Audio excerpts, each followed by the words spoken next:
प्रदेश के उप मुख्यमंत्री अरुण साव रायपुर में पत्रकारों से चर्चा कर रही हैं कि कल नगरीय क्षेत्र के चुनाव के मतगणना है जमीनी शहरों से भारतीय जनता पार्टी ला भारी सफलता मिले के विश्वास कहे। उनका कहना जैसे कि राज्य सरकार और केंद्र सरकार के कामकाज के सीधी जनता में काफी उत्साह देखी पर मिली और जहाँ कहीं भी भाजपा की आम सभा या रोड शो के आयोजन करेगी और में मतदाताओं के उत्साह से ये बात की पूरा संकेत है कि नगरीय निकाय चुनाव में भारतीय जनता पार्टी ला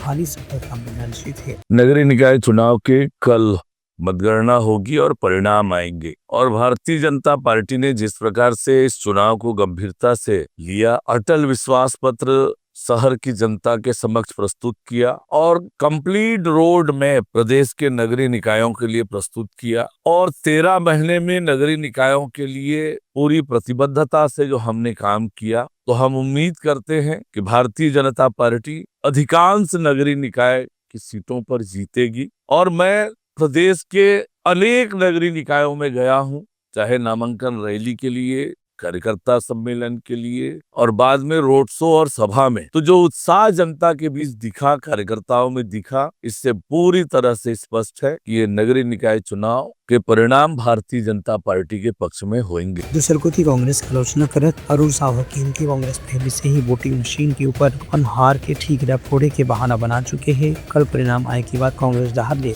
ऐसे ही बयान जारी करे के आशंका जताए जाते कि इधर वोटिंग मशीन में चुनाव हुए से एक स्थिति कांग्रेस का पराजय का सामना करना पड़ी से, जबकि सच्चाई है कि जनता भाजपा के ऊपर लगातार विश्वास मजबूत कर जाती है। कांग्रेस पार्टी लगातार बहाने कर रही है, हार के बहाने ढूंढ रही है। सबको मालूम है कि ये ईवीएम पर ठिकरा फोड़ने की भूमिका बना चुके हैं, बना रहे हैं, क्योंकि कांग्रेस पार्टी को पता है नगरीय निकायों की 5 साल जैसी उन्होंने दुर्दशा की तो शहर की जनता उनके पक्ष में खड़ी नहीं होगी। ये परिणाम तो जैसे विधानसभा का आया, लोकसभा का आया, रायपुर दक्षिण के उपचुनाव का आया, उससे भी बेहतर परिणाम ये नगरीय निकाय के चुनाव जो 173 निकायों में हो रहा है वो आएगा। Bureau report, news.